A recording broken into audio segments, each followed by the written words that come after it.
Servir a Deus, como diz as Escrituras, é sucesso completo para qualquer pessoa que foi chamada por Ele. Eu fui chamado, você foi. Não sei onde você deve atuar, mas Deus sabe e fala para você. Em João 4,35 está escrito, os discípulos tinham falado com ele para comer, ele disse, a minha comida é fazer a vontade do Pai. Aí ele disse assim, não dizeis vós que ainda há 4 meses até que venha a ceifa?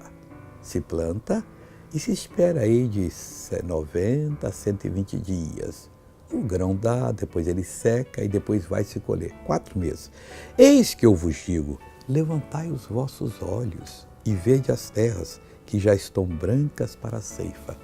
Tem pessoas esperando eu terminar a faculdade, né? Eu quero ser médico, eu vou ser um missionário de Deus. Eu também pensava isso. Tem pessoas que não, eu vou ficar aí, fazer meu pé de meia, que eu não vou querer salário da igreja. Eu vou ter uma casa, vou ter um carro, vou ter um iate, vou ter um avião. Vai ter nada, vai perder tempo.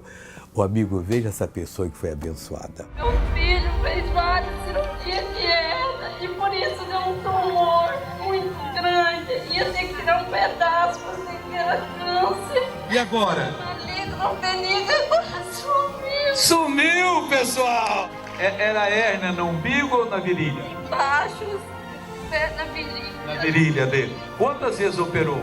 Umas 3 vezes. Aí deu um caroço. O médico pensou que fosse câncer.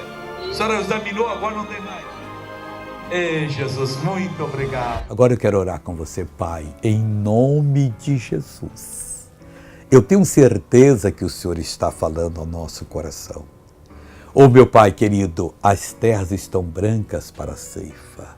Ajude-nos a ver teus olhos nos nossos, tua visão na nossa. Submissão completa a Ti será o segredo do sucesso. Eu abençoo essa pessoa que está doente, com problemas, e digo ao diabo, pare agora. Seja abençoado, amigo ou amiga, em nome de Jesus.